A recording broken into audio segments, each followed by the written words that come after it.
हाँ बता आयुष, क्या लिखा है क्वेश्चन में? हाँ, ABC are unit vectors. So ABC ये 3 यूनिट वेक्टर्स है, मतलब इनका मैग्नीट्यूड क्या है? 1।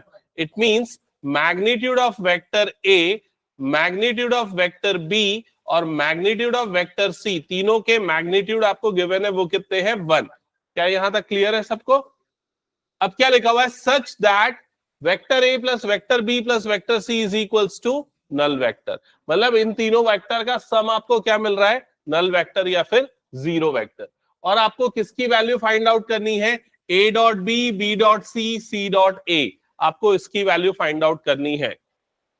यहां तक क्लियर हो गया? तो सबसे पहले ये चीज नोट डाउन करो, under bracket A dot B plus B dot C plus C dot A,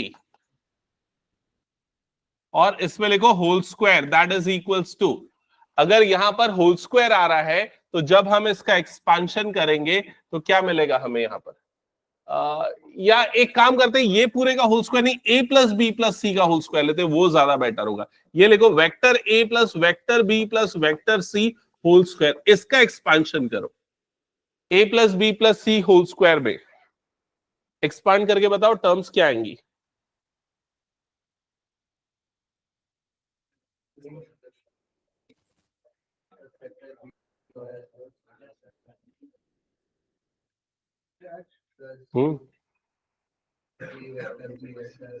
expand किया सबने? सो ये आएगा vector A square plus vector B square plus vector C square, फिर क्या आएगा? Plus 2 times vector A dot B plus 2 times B dot C plus 2 times C dot A। क्या यहां तक सबको क्लियर हो गया? A plus B plus C whole square का फॉर्मूला। फर्दर ये जो वेक्टर A का होल स्क्वायर है, इसको हम लिखेंगे magnitude of vector A whole square. इसी तरीके से सिंप्लीफाई करो सारी टर्म्स को।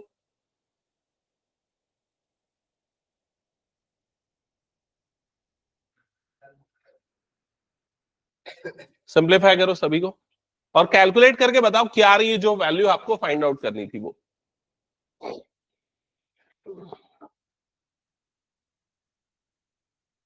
और पीहू जो डाउट है मुझसे पूछो, क्या पूछना है बताओ। ये 2AB मैग्नीट्यूड में नहीं आएगा, तुम्हें जो वैल्यू फाइंड आउट करनी है ना, वो कौन सी वैल्यू है? ये वाली वैल्यू। तो क्या करो, इन सब में से ना 2 कॉमन निकाल लो। तो जब इसमें से 2 कॉमन निकलेगा तो अंडर ब्रैकेट क्या बचेगा टर्म्स? यहां पर क्या बचेगा? A dot B plus B dot C plus C dot A। ये वाली वैल्यू तुम्हें फाइंड आउट करनी है, समझ में आया? और यहां पर ये जो टर्म है ना, जो स्क्वायर वाली टर्म है, सिर्फ वही मैग्नीट्यूड में आएंगी। और इसके पीछे का रीजन क्या है? ये क्यों स्क्वायर वाली टर्म मैग्नीट्यूड में आती है? Because vector A dot vector A is equals to क्या होता है? मॉड ऑफ वेक्टर A का स्क्वायर, क्योंकि थीटा की वैल्यू वहां क्या हो जाती है? 0। ठीक है, ओके। सो ये वाला टर्म एज इट इज। फिर इसके बाद वैल्यूज पुट करेंगे। पीहू बताएगी वैल्यू क्या क्या पुट करना है, जल्दी बताओ। आपको जो निकालना है उसको छोड़ के बाकी वैल्यू। क्या फाइंड आउट करना है? यहां पर ये वाली चीजें फाइंड आउट करनी है ना, तो इसको छोड़ के बाकी जो सब बच गया उसकी वैल्यू क्या होगी? तो इसकी वैल्यू क्या होगी? 0। क्वेश्चन पढ़ो कि यहां पर लिखा हुआ है, देखो क्वेश्चन में इसकी वैल्यू कितनी है? 0। तो यहां पर आ जाएगा 0 का स्क्वायर। हाँ, इसकी जगह पे क्या आएगा? 1 का स्क्वायर। क्यों 1 आएगा पीहू बताओ जल्दी? क्योंकि वो यूनिट वेक्टर। तो ये हो जाएगा 1 square plus 1 square plus 1 square plus 2 times, यहां पर आ जाएगा A dot B plus B dot C plus C dot A। चलो फटाफट करो सॉल्व इसको। Okay correct. तो ये 1 प्लस 1 प्लस 1 ये हो जाएगा 3, ये 3 इधर पे जाएगा तो ये हो जाएगा -3, करेक्ट। और ये 2 अपॉन में आ जाएगा तो -3/2 इज इक्वल्स टू, ये हो जाएगा A dot B plus B dot C plus C dot A। That's it, hence proved. या ये फाइंड कर लिया हमने। क्या ये समझ में आ गया सभी को? हटा दूं फिर इसको मैं पूरा? चलो नेक्स्ट क्वेश्चन पे आते हैं। नेक्स्ट, तो ये जो क्वेश्चन है ना, ये प्रीवियस एक्सरसाइज जो डॉट प्रोडक्ट वाली एक्सरसाइज था उसका एक क्वेश्चन छूट गया था, वो मैंने करवाया। अब ये वाला क्वेश्चन एक बार देखना, ये क्रॉस प्रोडक्ट पे बेस्ड है। तो यहां पर क्या लिखा हुआ है, पढ़ो जल्दी से। उमांश इधर साइड में शिफ्ट होना,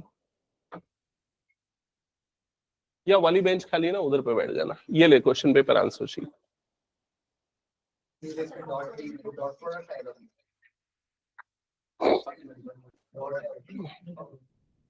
पढ़ लिया ना क्वेश्चन सबने? हाँ, सो यहां पर क्या लिखा हुआ है, ए डॉट बी, ये डॉट है ना, A dot B is equals to 0, A cross B is equals to 0। What can you conclude about the vectors, vector A and vector B? तो यहां पर मैं पूछूंगा सबसे पहले ईशान से। ईशान, ए डॉट बी कैसे निकालते, जल्दी बता, जल्दी बता। खड़े हो जा, कान पकड़े के खड़े रहे। क्यों क्लास में नहीं पढ़ाई कर रहा है तू रेगुलर?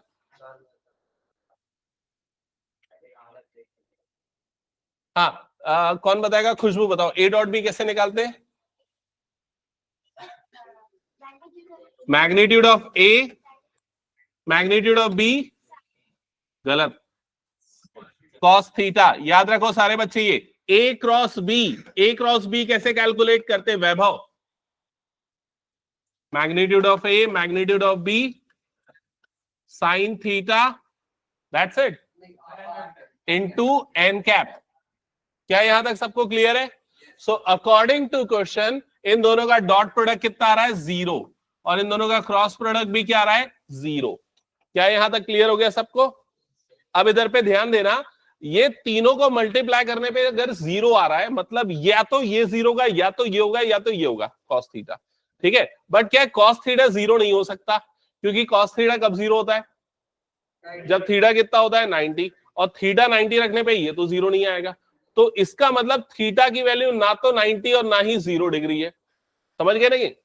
तो इसका मतलब इन दोनों में से कोई एक वेक्टर कौन सा वेक्टर होगा, नल वेक्टर या फिर जीरो वेक्टर। तो उसने पूछा what can you conclude about the vectors vector A and B? So the conclusion is either vector A और vector B is a null vector. That's why इनका dot और cross product दोनों 0 आया है। Clear? तो हटा दो फिर इसको मैं, ये सिंपल एमसीक्यू लेवल वाला क्वेश्चन है, घुमा फिरा के पूछ सकता है। चलो नेक्स्ट क्वेश्चन पे आते हैं। ये क्वेश्चन जल्दी से पढ़ना, क्या लिखा हुआ है।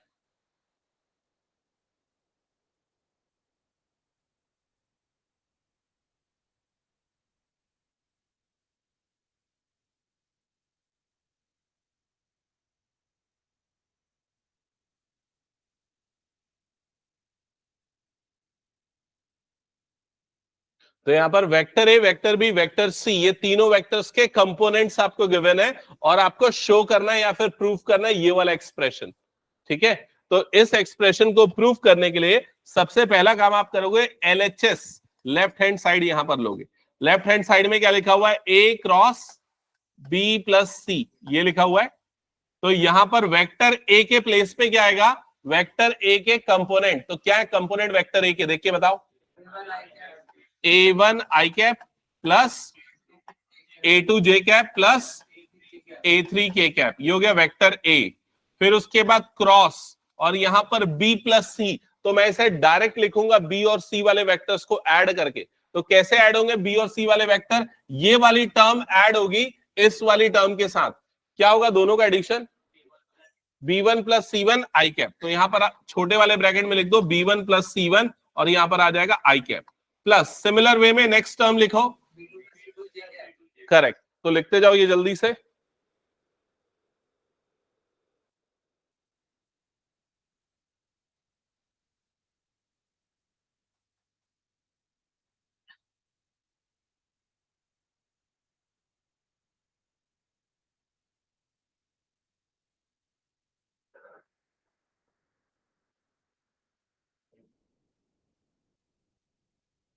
यहां तक सबका हो गया? कोई डाउट किसी को, कोई प्रॉब्लम इस स्टेप में? ईशान? अब इसके बाद नेक्स्ट स्टेप, किसी भी दो वेक्टर का क्रॉस प्रोडक्ट कैसे निकाला जाता है, डिटर्मिनेंट में पुट करके। तो यहां पर डिटर्मिनेंट, और इसकी फर्स्ट रो क्या आएगी, आई जे के। सेकेंड रो क्या आएगी, सेकेंड रो में पहले आने वाले वेक्टर्स के कोफिशिएंट्स, तो यहां पर क्या आ जाएगा A1, A2 एंड A3।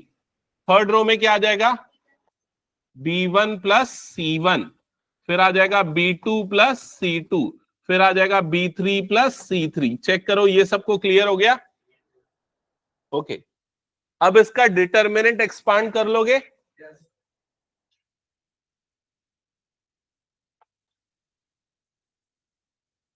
तो आई कैप का कोफिशिएंट यहां पर क्या आएगा,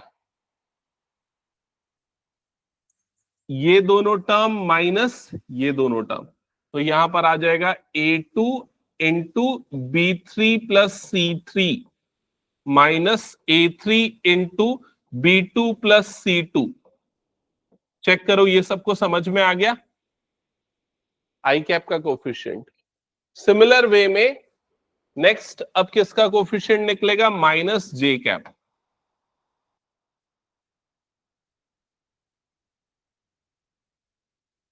क्या आएगा कोफिशिएंट इसका, A1 into B3 plus C3 plus A3 into B1 plus C3 bracket close. एक बार चेक करो यहां तक सबको क्लियर है?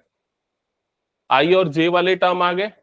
नेक्स्ट कौन सा टर्म आएगा, के वाला, तो ये के वाला कोफिशिएंट आ जाएगा।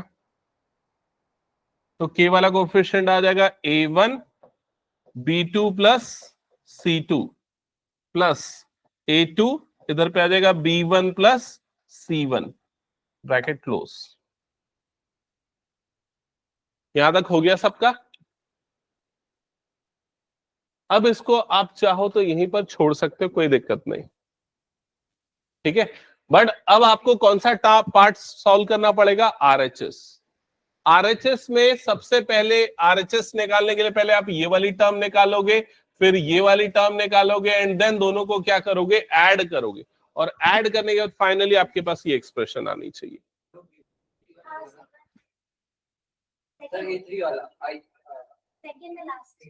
ये वाला, ये वाला, हाँ ये C1 होगा, हाँ सॉरी। यहां तक हो गया सबका? ओके, तो इसके बाद अब आप क्या निकालोगे, A क्रॉस B वाला वेक्टर।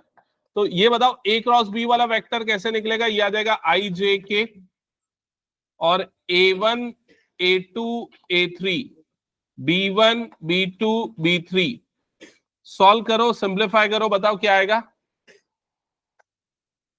आई कैप। बताओ क्या आएगा कोफिशिएंट इसका, A2 B3 minus A3 B2।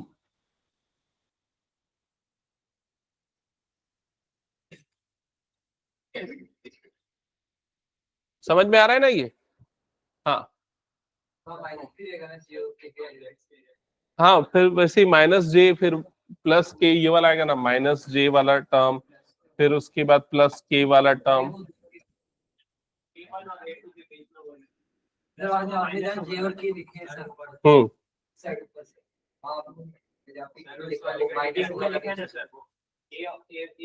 अच्छा ये सॉरी, मैं ये गलती कर रहा हूँ ना, हाँ ये माइनस है दोनों, सॉरी, इसको करेक्ट कर लेना ना, बाकी सब भी ये माइनस है। हाँ, छोटे कॉम्बिनेशन से तो सॉल्व करना है, बड़े आ रहे हैं बहुत बड़े नंबर्स तो छोड़ सकते हो, ठीक है। यहां तक हो गया सबका? ओके, बताओ जे कैप का कोफिशिएंट क्या आ रहा है, A1 B3 minus A3 C1 A3 B1, है ना। फिर उसके बाद के कैप का कोफिशिएंट आएगा A1 B2 minus A2 B1। Check करो ये आया क्या सबका? फिर वैसे ही अब आप कौन सा निकालोगे, A क्रॉस C। तो A क्रॉस C निकालने के लिए ना पूरा का पूरा कैलकुलेशन दोबारा से वैसा मत करना, स्मार्ट वर्क करना। क्या स्मार्ट वर्क करोगे, खाली B वाली की जगह पे क्या रख देना, C रख देना, बस इतना ही होगा। तो ये आई कैप पहला वाला क्या हो जाएगा, A2 C3 minus A3 C2। सब समझ गए ना मैं कैसे डायरेक्टली निकाल रहा हूं? फिर क्या हो जाएगा, माइनस जे, ये क्या हो जाएगा, A1 C3 minus A3 C1 plus के ये हो जाएगा A1C2 माइनस A2C1। एक बार चेक करो सबका आ गया क्या, A क्रॉस C भी। अब आपको जो प्रूफ करना है उसके लिए इन दोनों टर्म्स को आपको ऐड करना पड़ेगा। तो अब जब आप A क्रॉस B और A क्रॉस C को ऐड करोगे, क्या हो गया नीरज और लक्ष्य, क्या प्रॉब्लम है? हो गया क्लियर? अब जब आप इन दोनों टर्म्स को ऐड करोगे तो यहां पर आई कैप वाला टर्म आ गया कॉमन, और ब्रैकेट के अंदर यहां पर देखो कौन कौन से टर्म्स आएंगे, 1 2 3 और ये 4 टर्म्स आ रहे हैं, जिसमें ये जो पॉजिटिव वाले टर्म्स हैं उन दोनों में से मैं क्या है A2 को कॉमन ले सकता हूं। अगर मैं A2 को कॉमन लूंगा तो इधर पे क्या आ जाएगा B3 प्लस C3। समझ में आ रहा है? ये वाले दोनों टर्म्स में से A2 को मैंने ले लिया कॉमन, B3 प्लस C3, और ये वाले दोनों टर्म्स में से मैं क्या कॉमन ले सकता हूं, माइनस A3।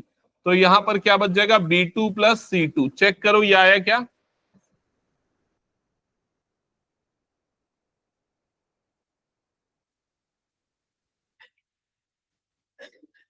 सिमिलर वे पे रिमेनिंग टर्म्स भी निकालो।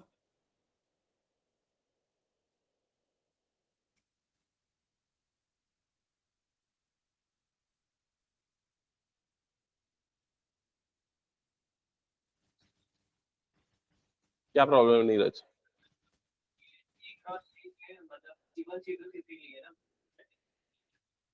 भाई देख, A क्रॉस B जब मैं निकाला था वो तेरे को समझ में आया? A क्रॉस C में सिर्फ मैंने क्या बदल दिया, जहां B आ रहा था उसकी जगह पे C लिख दिया।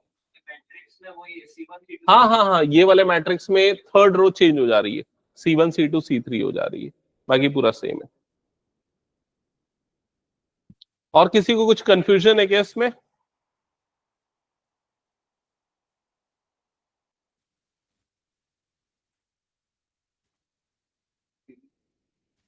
हाँ, इन दोनों का एडिशन क्या है फिर निकाला क्या, -j।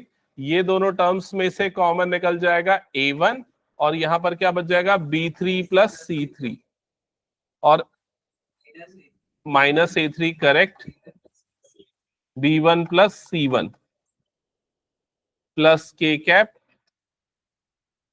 A1 कॉमन निकला, B2 plus C2 minus A2 common, B1 plus C1 bracket close. एक बार चेक करो ये आ गया क्या सभी का? और ये किसके इक्वल आ रहा है, देखो LHS के इक्वल आ रहा है, that is equals to LHS।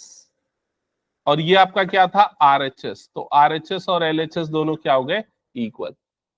क्या ये क्लियर है कंसेप्ट ये पूरा? ठीक है। अब इस क्वेश्चन का मेन ऑब्जेक्टिव क्या है पता है? ये इस क्वेश्चन और कैसे पूछ सकता है, बोल सकता है कि प्रूफ डिस्ट्रीब्यूटिव लॉ या distributive property of cross product या वेक्टर प्रोडक्ट।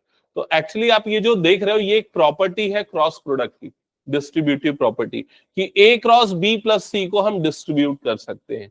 तो अगर आपको कभी ऐसा न दे और बोल दे कि प्रूफ करके दिखाओ, तो आपको मन से ये ABC 3 वेक्टर लेके ये सारा काम करना पड़ेगा।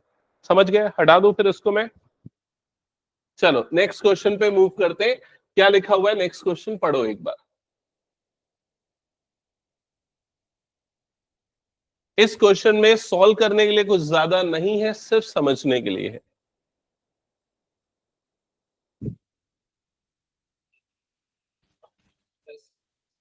क्या लिखा है, अगर वेक्टर A 0 होगा या फिर वेक्टर B 0 होगा तो A क्रॉस B ये वाला वेक्टर क्या हो जाएगा, 0। क्योंकि A क्रॉस B कैसे निकलता है, magnitude of A magnitude of B sine theta n cap. क्या ये क्लियर है? सो A या B के 0 होने पे A cross B null vector होगा, but the converse is true और नॉट। कन्वर्स मतलब अगर ये A क्रॉस B 0 है, it conclude that either this equal to 0 or that equal to 0. No, because it is possible that the two vectors are parallel to each other. अगर दो vector parallel है, theta की value क्या बनेगी, 0, और in that case also cross product क्या आएगा, 0। ठीक है, so the converse is not true. Next question देखो जल्दी से, एक और पेपर एक्स्ट्रा रखो।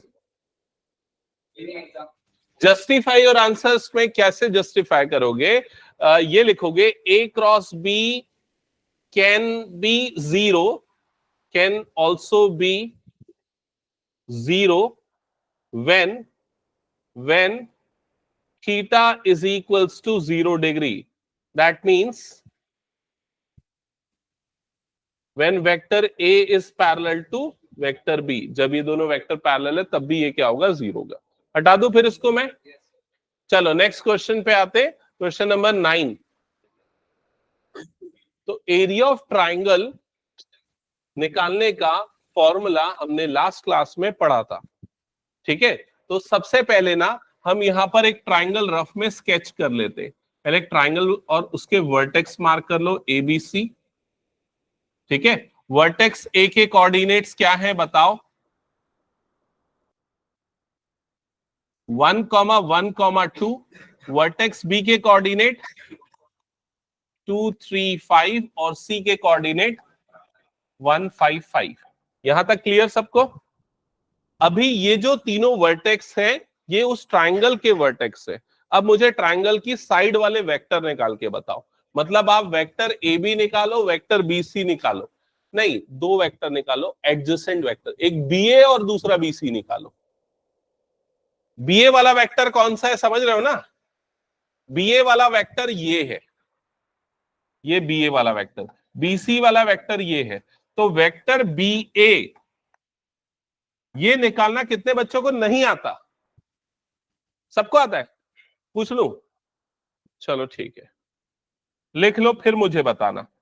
और वेक्टर बी सी ये दोनों लिख लो, फिर लिखने के बाद मुझे बताना कि क्या आया।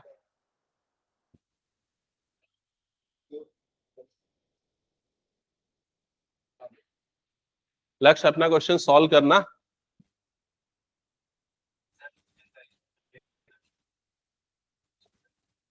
क्यों देख रहे हो उसकी कॉपी में कि वो कौन सा क्वेश्चन कर रहा है? तो उसकी कॉपी में देख क्यों रहा है? मेरा ये क्वेश्चन है।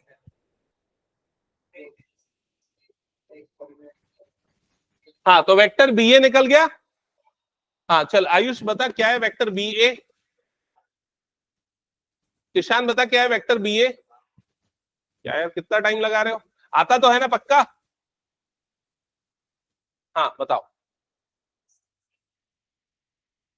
नहीं, minus I cap, minus I cap, -2 j cap, -3 k cap, क्योंकि a माइनस बी करेंगे ना। अच्छा वैसा किया, ओके। क्या ये समझ में आया? x2 minus x1, y2 minus y1, z2 minus z1। अब वेक्टर bc क्या होगा? 1 - 2 मतलब कितना हो जाएगा ये? Minus I cap. 5 - 3 मतलब हो जाएगा -2 j कैप और प्लस 0 k कैप। क्या ये निकला? हाँ +2 j कैप। आ गया क्या ये? ओके। अब इसके बाद एरिया ऑफ ट्राइंगल निकालने के लिए हमें दो एडजेसेंट वेक्टर्स चाहिए जो हमें मिल चुके। इसे मैं वेक्टर ए मान लेता हूं और इसे मैं वेक्टर बी मान लेता हूं जो अभी मैंने निकाला। Let this is vector A and this is vector B. अब बताओ फॉर्मूला क्या था एरिया ऑफ ट्राइंगल का? Half magnitude of A cross B. तो ए क्रॉस बी निकालो, फिर मैग्नीट्यूड लो और इसके बाद इसमें पुट कर दो।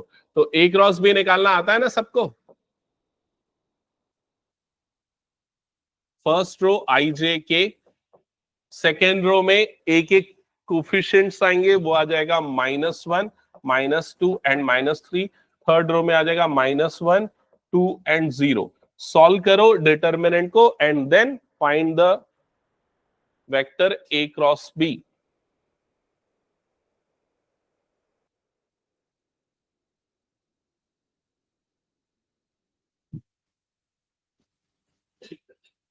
ऐश्वर्या सॉल्व कर रहे हो ना? Yes sir.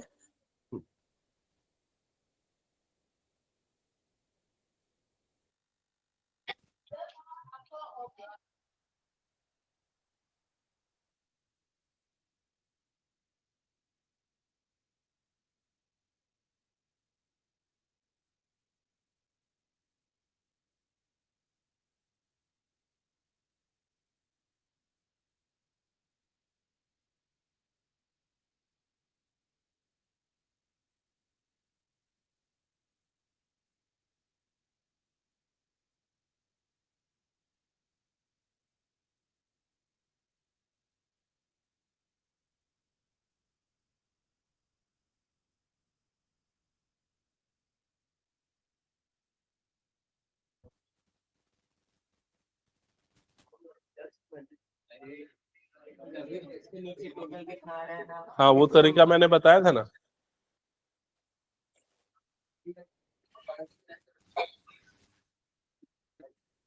ओके सो ये कैलकुलेट क्या कितना है ए क्रॉस बी बताओ तो जल्दी से। सबका आया ये? हाँ बताओ आई कैप का कोफिशिएंट कितना आ रहा है? -6 6 आई कैप। जे कैप का कोफिशिएंट क्या आ रहा है? +3 की -3? +3 आएगा क्या? एक तो जे के सामने माइनस रहता है ना, ठीक है, हालांकि आंसर में उससे कोई फर्क नहीं पड़ेगा लेकिन फिर भी। और इसमें कितना आ जाएगा? 2 और प्लस -2 और -2 मतलब -4। ये आया क्या एक बार चेक करो। ठीक है, अब आपको इसका मैग्नीट्यूड लेना पड़ेगा ए क्रॉस बी का।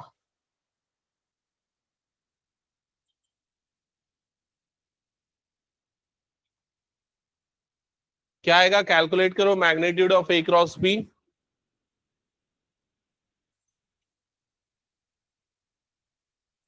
√36 + 9 + 16, तो ये हो जाएगा 45 + 16 दैट इज √61। √61 आया क्या ए क्रॉस बी? फाइनली इस फॉर्मूले में पुट कर दो तो half √61 square unit. That's it, ये आ गया आंसर। समझ में आया ये? ईशान क्लियर है?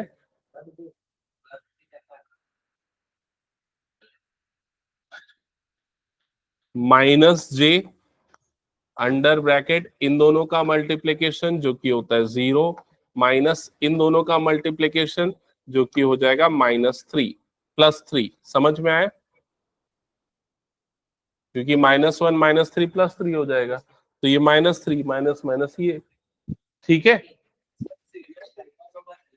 हम्म, एडजेसेंट साइड्स। हाँ, अगर मान लो ऐसा भी ले सकता है, या तो ये ले सकता है ए बी और ए सी तो भी चलेगा। ठीक है, क्या ये हटा दूं फिर मैं? चलो नेक्स्ट क्वेश्चन पे आते हैं। हाँ, अब इस क्वेश्चन में क्या फाइंड आउट करना है एक बार पढ़ लो। Area of parallelogram whose adjacent sides are determined by these two vectors। तो अब आपको एक पैरेललोग्राम का एरिया निकालना है। सपोज ये वो पैरेललोग्राम है जिसका एरिया आपको निकालना है और जिसके एडजेसेंट साइड्स ये दोनों वेक्टर से डिटरमाइंड है। तो ये वाला वेक्टर ए आपको गिवन है, ये है i - j + 3k। और दूसरा ये वाला वेक्टर है वेक्टर बी जिसके कंपोनेंट है 2i - 7j + k। और आपको इस पैरेललोग्राम का एरिया निकालना है। तो फॉर्मूला पता है? Area of parallelogram is equals to magnitude of A cross B. Simply वो ट्राइंगल के एरिया का क्या होता है? डबल। That's it. सॉल्व करो जल्दी और निकाल के बताओ। हो जाएगा ना?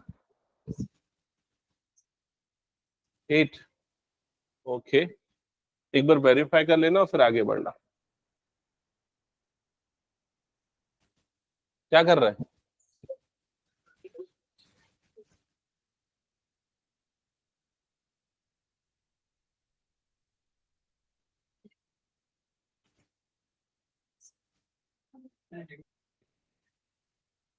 और किसी का आया?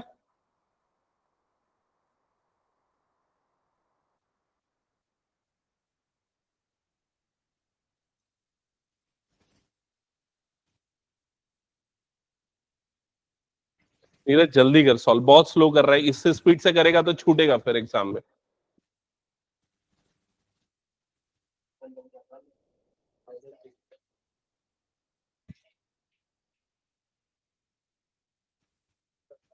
हम्म,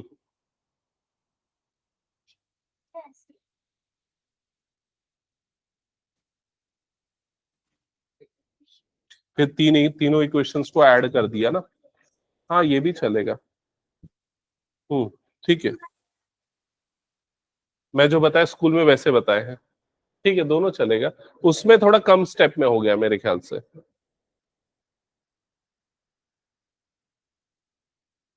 कितना आ रहा है? √250। और खुशबू तुम्हारा कुछ दूसरा आ रहा है? 64। चेक करो उसको। क्या यार, इतना गलती कर रहे हो। 1 - 1 3, 2 - 7 1। 1 मिनट कैलकुलेट करने देना। ये 1।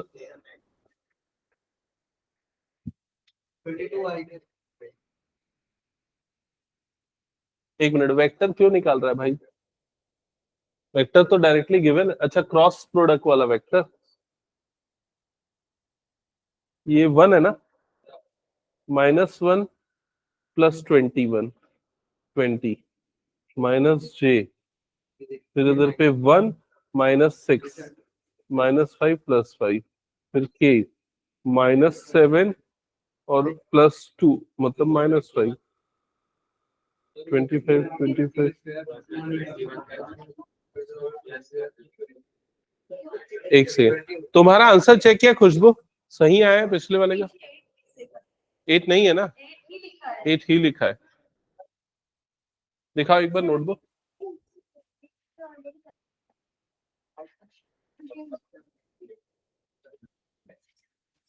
एक बार इसको क्रॉस चेक करो। और किसी का आ रहा है क्या 8 आंसर?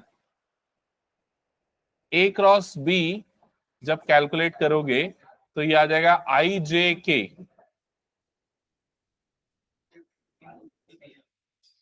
हाँ, मुझे भी लग रहा है वही आएगा।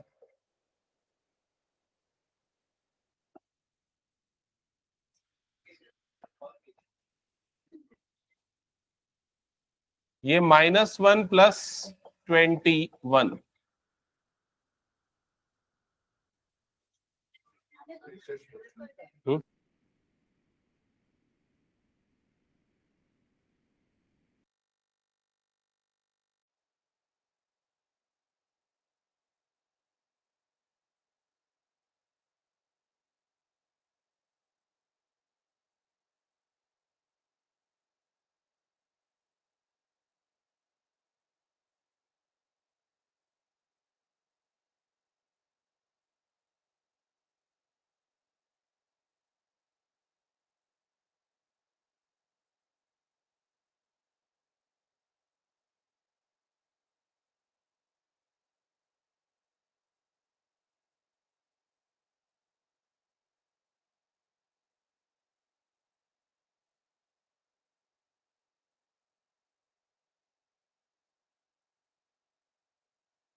एक बार चेक करो ये आ गया क्या सबका सेम आंसर? कितना आ रहा है?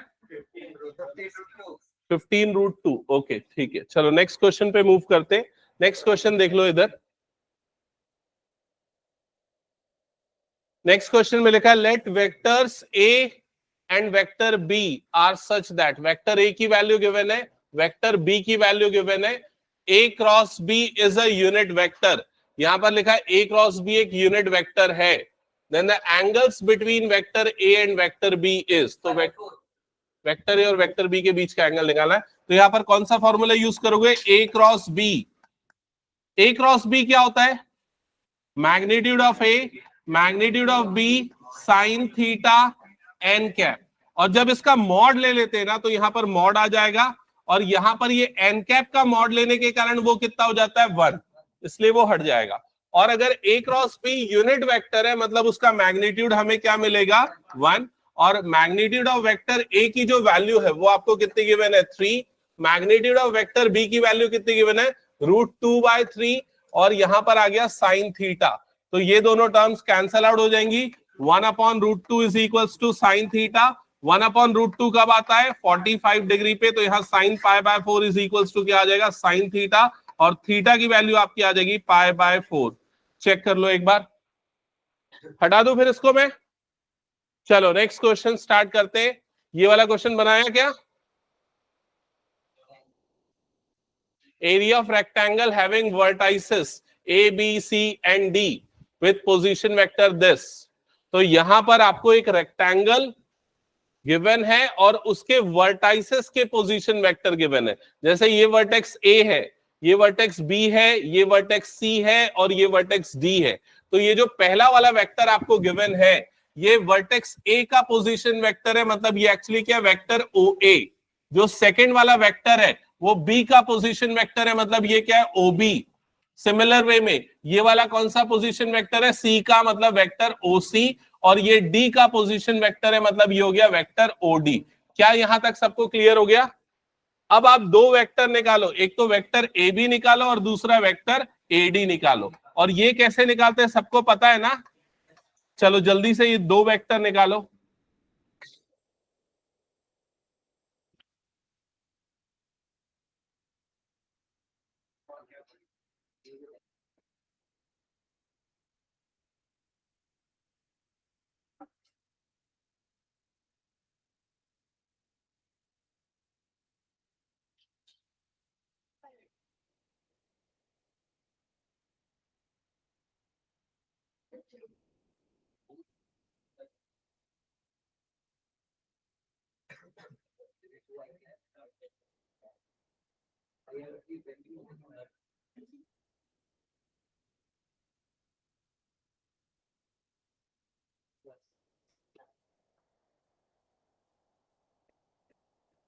वेक्टर ए बी आ गया क्या?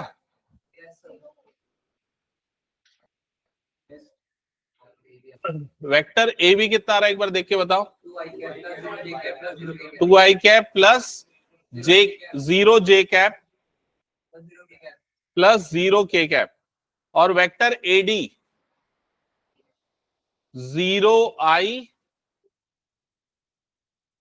माइनस जे प्लस 0 के। एक बार चेक करो वेक्टर एडी आ रहा है कि नहीं। तुम लोग ओरली मत क्या करो, लिखा करो ना उसको। ये आया वेक्टर ए बी और वेक्टर एडी। अब यहां पर तुम लोगों को क्या निकालना है? A B cross A D, इन दोनों वेक्टर्स का क्रॉस प्रोडक्ट। इसको एक काम करते हैं, इसको ऐसा नाम दे देते हैं, ये वाले वेक्टर को वेक्टर ए दे देते हैं और ये वाले वेक्टर को वेक्टर बी दे देते हैं। तो अब आपको क्या निकालना है? Vector A cross vector B, पहले दोनों का क्रॉस प्रोडक्ट। वो कैसे निकलेगा? ये हो जाएगा आई जे के फर्स्ट रो, सेकेंड रो में क्या आ जाएगा? 2 0 0, थर्ड रो में आ जाएगा 0 -1 एंड 0। सॉल्व करके बताओ क्या आ रहा है? 1 आई कैप की 0 आई कैप? 0 आई कैप माइनस जे इंटू क्या आ जाएगा यहां पर? 0 जे कैप प्लस के, इसका कोफिशिएंट कितना आ जाएगा? -2। तो फाइनली आपको मिलेगा -2 के कैप। क्या ये क्लियर है सबको? अब आपको इसका मैग्नीट्यूड निकालना पड़ेगा, magnitude of A cross B. तो क्या आएगा इसका magnitude? Root over 0² plus 0² plus -2 का स्क्वायर, जो कि कितना आएगा 2 √4 दैट इज 2। तो इसका करेक्ट आंसर कितना होगा? Option C 2। हो गया कंप्लीट? हाँ, अरे तो ये सारे क्वेश्चन वही है जो मैंने क्लास में करवाए थे, वो कंप्लीट कर लिया था क्लास के क्वेश्चंस, तो उसी में से तो था। हटा दो इसको फिर मैं। चलो नेक्स्ट क्वेश्चन ये ट्राई करो आप। Miscellaneous, write down the unit vector in xy plane making an angle 30 degree with positive direction of x axis। तो इधर पे ध्यान देना, यहां पर मैं इस तरह से 3D डायग्राम पहले बना देता हूं। ये हो गया x एक्सिस, ये हो गया y एक्सिस और ये हो गया z एक्सिस। ठीक है, अब यहां पर एक वेक्टर है, यूनिट वेक्टर मान लेते हैं, जो कि positive direction of x axis के साथ कितना बना रहा है? 30 डिग्री। तो ये एंगल हो गया 30 डिग्री। क्या यहां तक क्लियर हो गया सबको? तो ये y एक्सिस के साथ कितना एंगल बनाएगा? अगर x एक्सिस के साथ 30 है तो y एक्सिस के साथ कितना बनाएगा? 60 डिग्री। क्या ये क्लियर हो गया? और ये जो वेक्टर है ये कौन से प्लेन में आ रहा है? एक्स वाई प्लेन में। तो z एक्सिस के साथ बनने वाला एंगल इसका कितना होगा? 90 डिग्री। तो यहां पर alpha is equals to given है 30 एक्स एक्सिस के साथ बनने वाला angle, beta is equals to 60 Y axis के साथ बनने वाला angle, gamma is equals to 90 z axis के साथ बनने वाला एंगल। क्या यहां तक क्लियर है? अब यहां से आप L, M और N निकालो। L क्या होता है? Cos alpha. M क्या होता है? Cos beta. N क्या होता है? Cos gamma. ये तीनों चीजें कैलकुलेट करो, बताओ क्या क्या आएगा।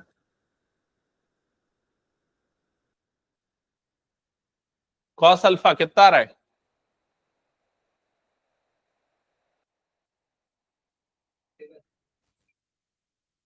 √3/2 यही आएगा ना। Cos beta 1/2, cos gamma 0। ठीक है, अब आपको वो यूनिट वेक्टर चाहिए, तो वेक्टर ए या वेक्टर ए कैप अगर मैं उसको मार्क करूं तो वो क्या हो जाएगा? L I cap plus M J cap plus N K cap. यहां एल एम एन की वैल्यूज पुट कर दो। तुम्हारी बुक ओपन करो, उससे सॉल्व करो फिर क्वेश्चंस। क्लास है ना इसके।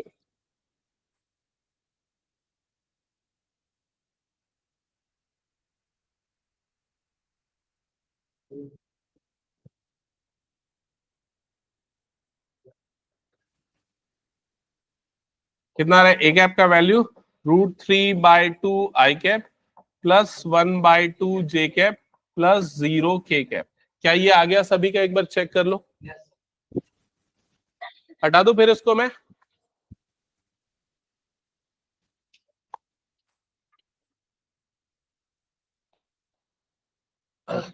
चलो नेक्स्ट क्वेश्चन ये सॉल्व करो। ओरली बताना है ना इसका आंसर।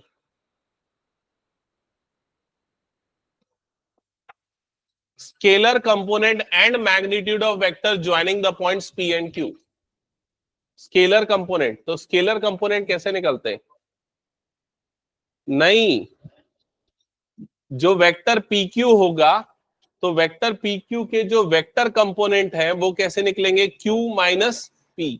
मतलब क्या हो जाएगा ये? x2 minus x1 I cap plus y2 minus y1 J cap plus z2 minus z1 K cap. ये कौन सा कंपोनेंट है? आई जे के वाला वेक्टर कंपोनेंट। स्केलर कंपोनेंट किसे बोलेंगे? जिसमें सिर्फ ये आएगा x2 minus x1, y2 minus y1 और z2 माइनस z1, जिसमें सिर्फ ये टर्म्स आएंगे उसके, उसे हम बोलेंगे स्केलर कंपोनेंट। क्या ये समझ में आ गया? अब दूसरा क्या बोल रहा है उसका? मैग्नीट्यूड। तो बताओ मैग्नीट्यूड क्या होगा? इस वेक्टर का मैग्नीट्यूड क्या होगा? Magnitude of vector P Q. लिखो इसको जल्दी, लिखते नहीं हो ना तुम लोग, खाली सुनते हो। हाँ लिखो उसको सारी चीजें।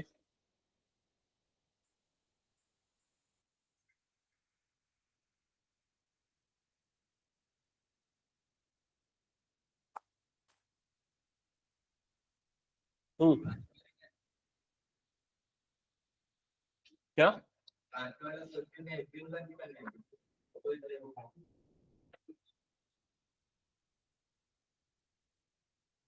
क्या अज्यूम करके चलना है? In a relay race 5 teams A, B, C, and D, A, B, C, D, and E. What is the probability that A, B? क्या क्या समझ में नहीं आ रहा? अरे 5 टीम है रिले रेस में, उसमें फर्स्ट पार्ट में क्या लिखा है? What is the probability that A B C finish first, second and third respectively. तो ए का फर्स्ट आना, बी का सेकंड आना और सी का थर्ड आना, इस चीज की क्या प्रोबेबिलिटी है? अब क्या क्वेश्चन समझ नहीं पा रहे क्या?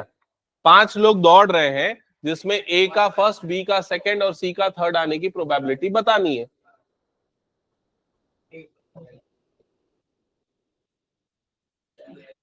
ओके, लिख लिया? थर्ड क्वेश्चन ये सॉल्व किया क्या? किसको? नहीं, उसको वैसे ही रहने देना, रूट ओवर बस यहीं पर छोड़ देना, x2 माइनस x1 का whole square plus y2 minus y1 का whole square plus z2 minus z1 का whole square, that's it. Okay, चलो नेक्स्ट, ये वाला ट्राई करो।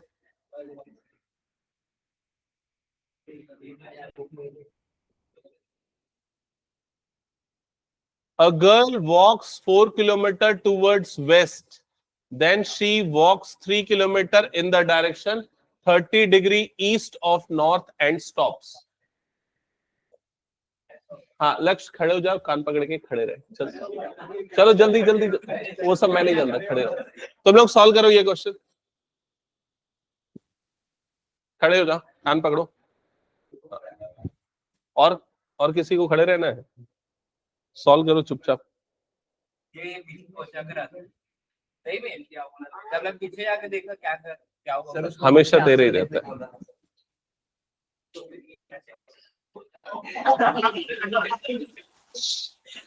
एक मिनट इधर, बाहर निकलो, बाहर निकलो तुम दोनों, 1 मिनट रुक जाओ।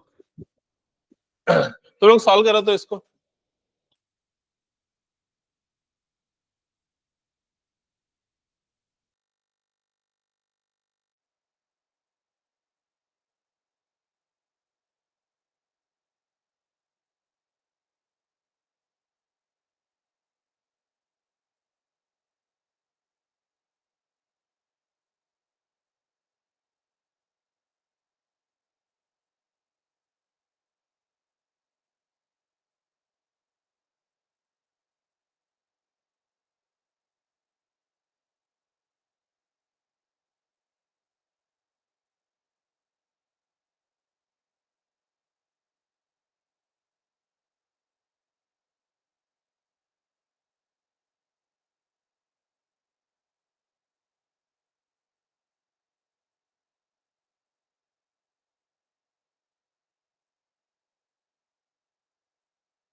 चलो क्या लिखा हुआ है इसमें, सॉल्व किया क्या? A girl walks 4 kilometre towards west. तो सबसे पहले डायरेक्शंस बना देते हैं, ये हो गया नॉर्थ, ये हो गया साउथ, ये हो गया ईस्ट और ये हो गया west. A girl walks 4 kilometre west, मतलब इससे अगर मैं ओरिजिन कंसीडर करता हूं तो 4 यूनिट का डिस्टेंस यहां पर कंसीडर हुआ। यस। फिर उसके बाद क्या लिखा? 3 kilometre in the direction 30 degree east of north.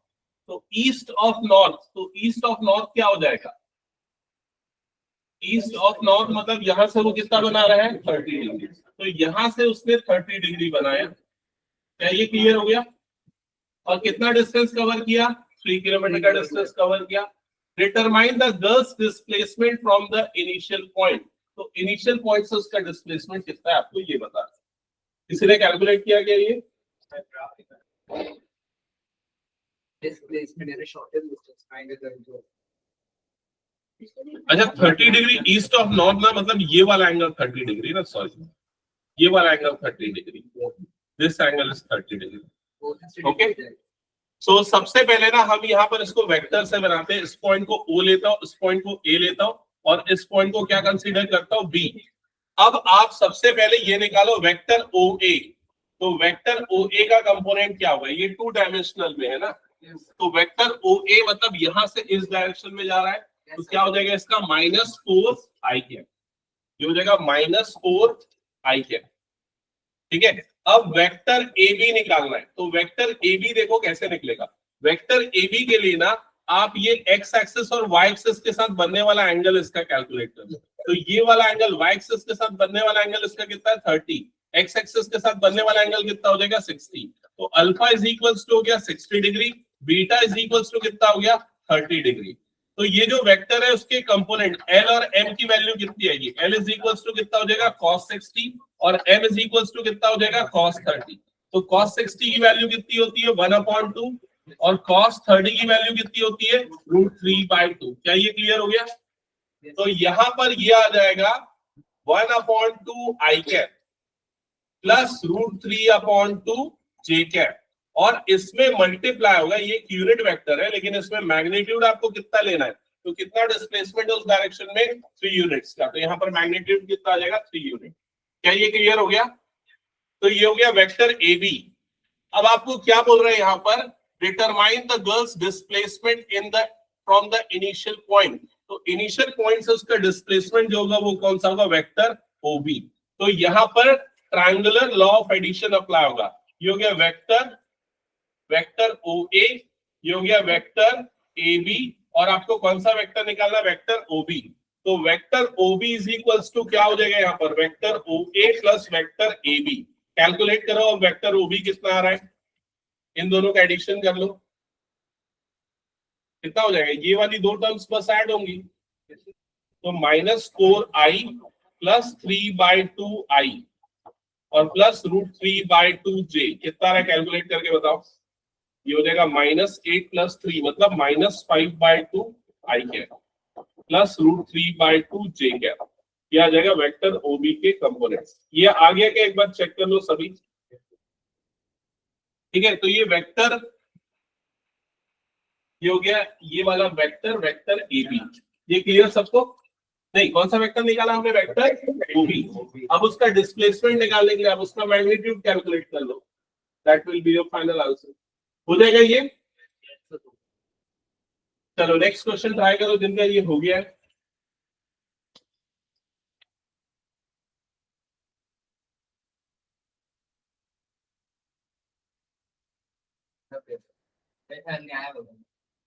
उसको इसके बाद चलो नेक्स्ट क्वेश्चन ट्राई करो, ये वाला question. Vector A is equal to vector B plus vector C, then is it true that magnitude of A is equals to magnitude of B plus magnitude of C? एक बार ये बताओ क्या ये true होगा या नहीं होगा? Yes, sir. Yes.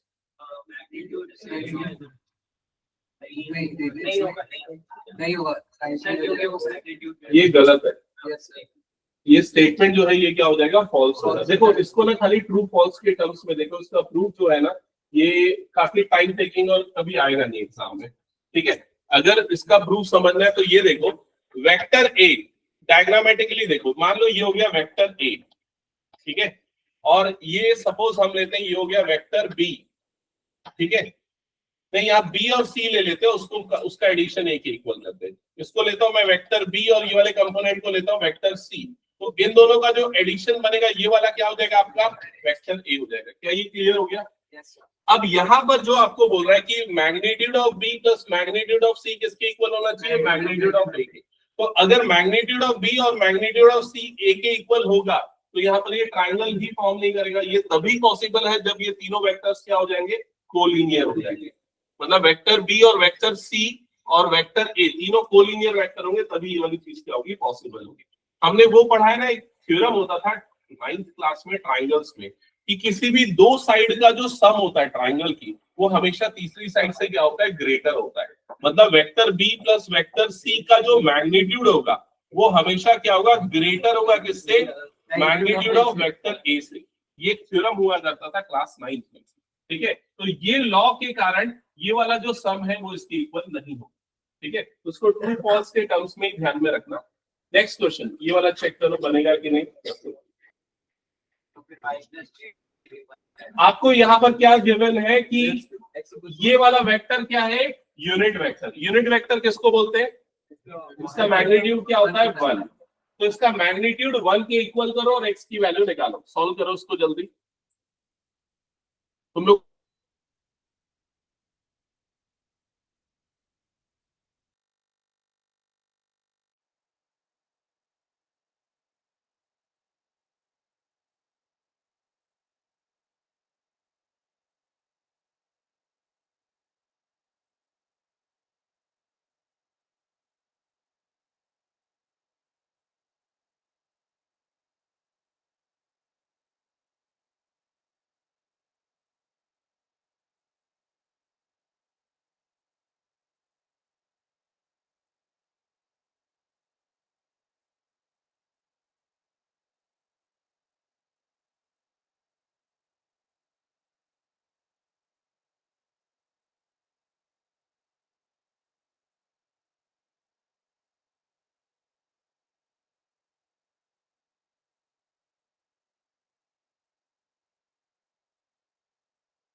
अभी क्लास में टेस्ट हुआ